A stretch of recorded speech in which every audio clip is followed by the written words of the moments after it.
Más despacio que me caliento. La sostenibilidad explicada para que la entienda tu cuñado, el negacionista. Bienvenidas y bienvenidos a nuestro segundo episodio de Más despacio que me caliento, un podcast que no va de relaciones de pareja, pero sí va de cosas relacionadas con la sostenibilidad.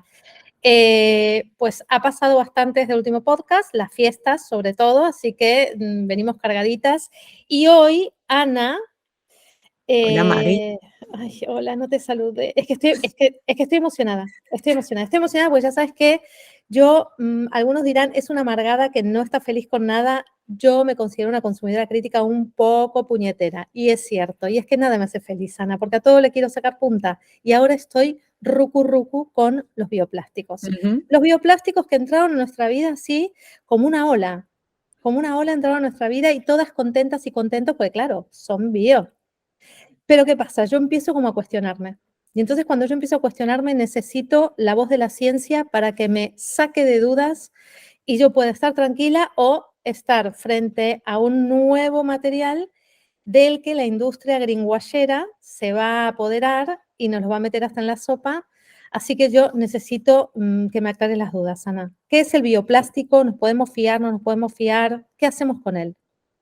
Pues vamos a empezar, yo creo que definiendo qué es ese apellido de bio, porque efectivamente, ¿no? O sea, yo creo que al final son unos materiales interesantes, pero como consumidores es importante que sepamos exactamente qué es para que podamos decidir si nos convence o no nos convence.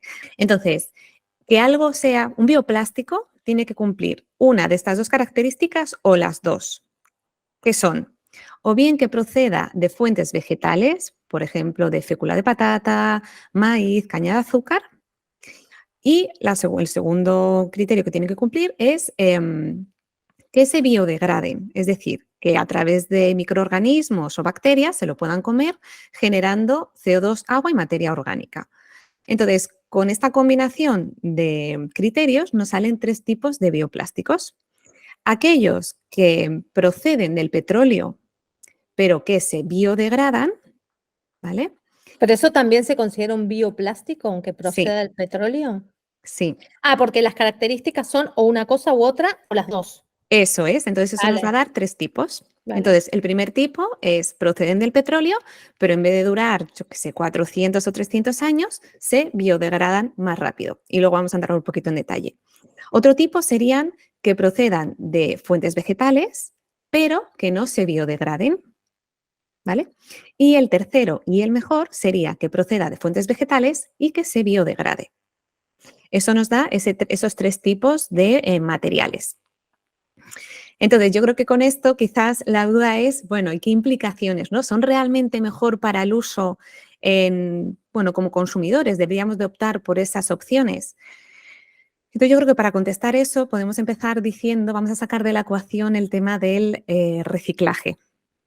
Porque vamos a considerar, bueno, que depende de dónde estemos, pero bueno, a nivel mundial, solamente el 9% de los plásticos que se producen se reciclan. Así que, bueno, pues eso hace que el 91% restante acaben en vertederos o incinerados.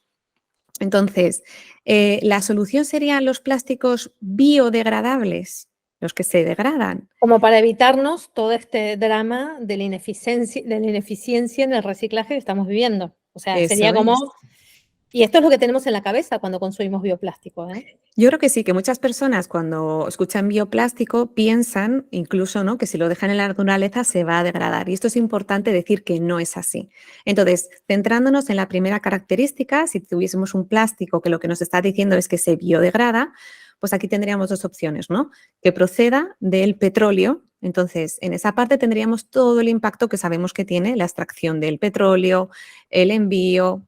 Por ejemplo, estamos viendo lo que está pasando en Galicia es otro tipo de plástico, este no es biodegradable, ¿no? Pero con un plástico que viene transportado, bueno, pues todos esos impactos.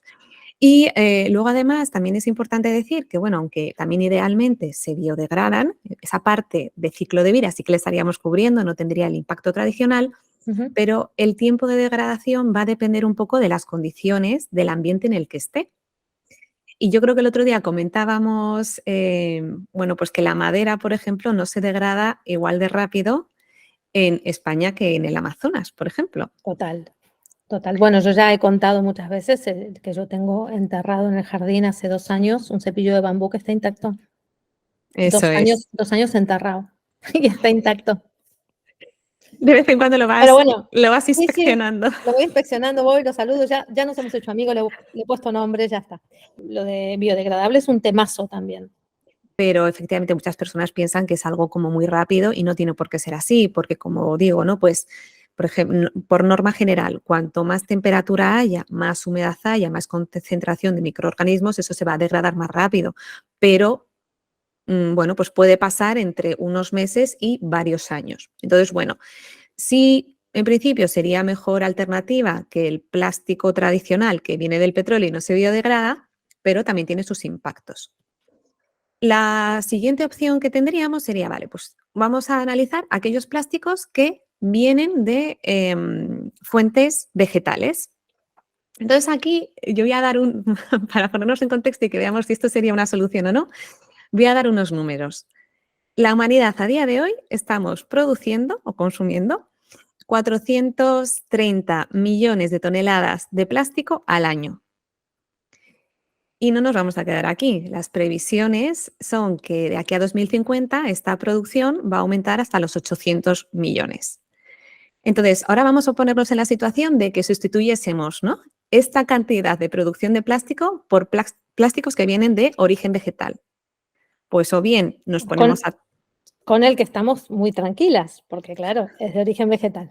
Eso es, entonces, pues es que ¿de dónde lo sacamos? O nos ponemos a talar bosques y empezamos a cultivar para producir este plástico, o bien sustituimos alguno de los cultivos que dedicamos a alimentos para producir este tipo de bioplástico, ¿no? Entonces, imagínate que hiciésemos eso, pues ¿qué pasaría con los precios de los alimentos? Entonces, la solución no es en realidad, y yo creo que esto lo hemos comentado muchas veces, no es, el plástico en sí no es el problema. El problema es el uso, el abuso que damos. Eso es, yo creo que para cualquier cosa, pues el hecho de consumir algo de una manera de usar y tirar, de un solo uso, es lo que nos da los impactos. Entonces, dicho todo esto, conclusiones un poco de este primer análisis de esta parte, ¿no? Yo diría que si tenemos que consumir algo de plástico, ¿no?, que no podamos evitar o que vayamos a utilizar también en el largo plazo. Como por ejemplo un cepillo para el pelo, un cepillo de dientes, un barreño para la ropa. Totalmente. Si es algo así de largo plazo, yo diría, mira, no importa, aunque sea plástico tradicional, del que dura mucho, está bien, porque lo vas a mantener mucho tiempo. No pasa nada. Y de hecho, incluso es interesante que el material sea duradero para que no se empiece a degradar y a generar microplásticos. Entonces, ahí, en realidad, te puedes ir tranquilamente a un plástico tradicional. Si lo que voy a consumir es algo de usar y tirar, porque no puedo evitarlo, ¿no? Pues yo qué sé, pues porque se me ha olvidado mi vaso reutilizable y tengo que consumir un café o se me ha Pues olvidado la no bolsa. lo consumes, Ana, por Bueno, favor. yo soy de esas, ¿eh? Aguántate las ganas, por favor. Yo O soy de tómatelo en esas. el bar. Es que ya nos hemos olvidado de la opción de la taza de cerámica Bueno, del bar de toda la vida. absolutamente, Maggie, totalmente la razón. A lo mejor no es el mejor ejemplo el que he No, puesto. pero te entendimos. Entonces, si tengo que consumir algo, pues un poco así de usar y tirar por alguna circunstancia que no sea la del café, No me pongas ninguna porque te las voy a tirar abajo todas.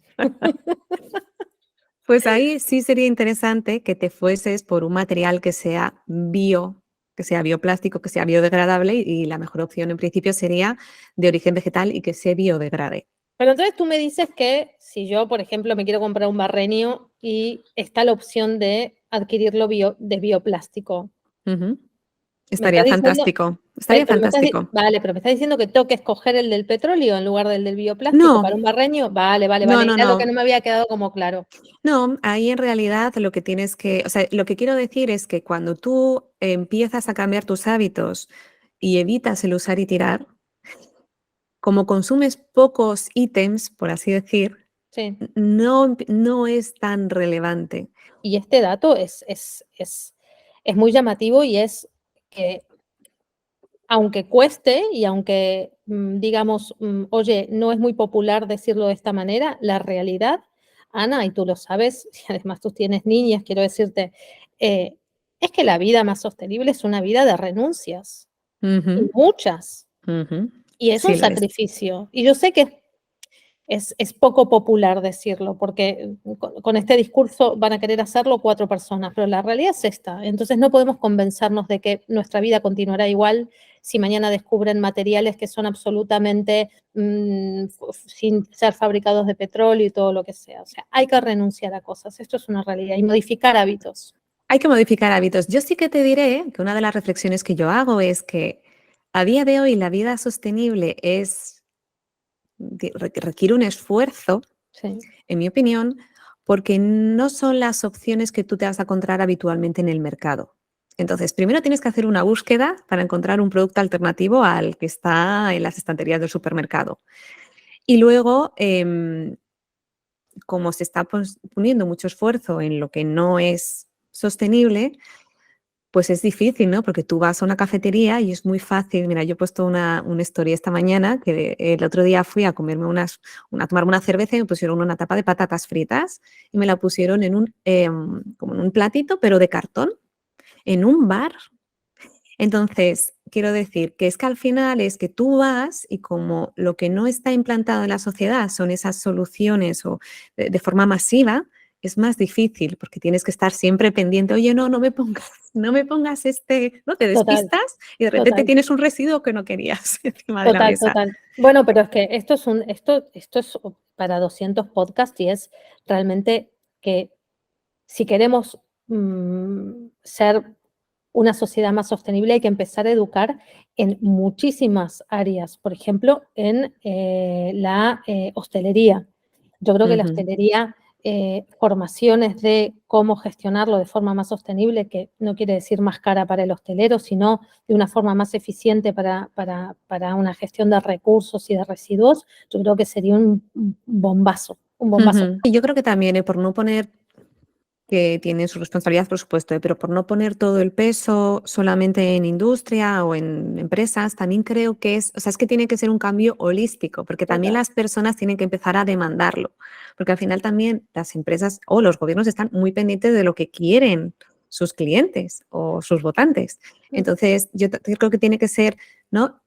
Una presión entre todos y, Sí. como tú decías antes, que tengamos información suficientemente buena como para poder decidir realmente con criterio. Dentro de, tú sabes que, aunque no hago publicidad, yo tengo una tienda y Ujú, cierto es que hay muchos productos que no tengo y que son productos que están como muy de moda y muy tendencia y ahora el bioplástico se ha metido en los productos de limpieza. ujú, Y son productos que a mí me generan dudas porque cierto es que yo tengo productos en la tienda de bioplástico, pero son productos pensados para durar en el tiempo, no de usar ujú, y tirar, pero a mí a día de hoy me da mucha inseguridad eh, tirar un pot, que son las cápsulas estas recubiertas, o sea, con líquido dentro, recubiertas en el bioplástico, tirarlo en la lavadora directamente porque siento que estoy tirando un trozo de plástico, por muy bio que sea. Pero es como una conclusión personal que saqué de leer algunos informes sin ser química, por supuesto, porque es desesperante, porque hay cosas a las que no llegas. Y entonces, para estos artículos yo tengo muchas dudas, Ana. los pods, es verdad que no puedo opinar sobre su biodegradabilidad. Yo ahí sí que me creo que realmente sean biodegradables, o sea que eso no creo que tenga un problema. Pero lo que yo sí me he llegado a plantear es, a nivel de eficiencia de uso de materiales, sí, ok, a lo mejor ese producto no viene en un paquete de plástico, ¿no? Como aquellas garrafas de detergente, pero es verdad que están utilizando un material, ya sea bioplástico, para recubrir, no sé, 20 milímetros, mililitros de producto. Entonces sí que pienso, pero esta es mi opinión, no soy experta, súper experta, vuelvo a decir, sí que me parece que ahí hay un tema de consumo de recursos que quizás no es la mejor solución, ¿no? Bueno, más que nada, yo aquí sí que creo que si tú es que aquí dependerá un poco quién está usando ese producto.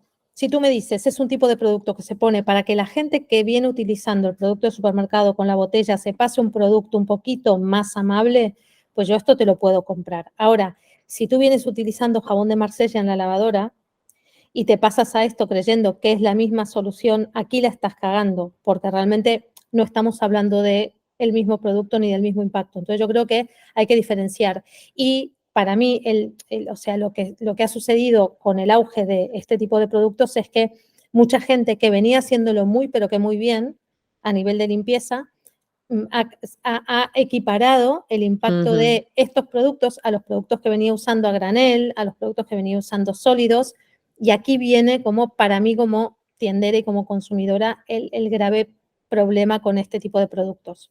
Yo creo que esto lo hemos comentado alguna vez. Para mí la mejor opción, ¿no? Porque es verdad que algunos de estos productos lo que sí que tienen bueno también es que tienen una etiqueta ecolabel, es decir, que son un producto ecológico de limpieza, o sea, que tendrá lo que es el Muchos, no producto. todos, ¿eh? No todos, no todos, No todos, absolutamente. no todos. Yo en mi tienda hemos incorporado uno que no es para la lavadora y es una pastilla pequeña y lo incorporamos porque tiene el certificado Ecolabel.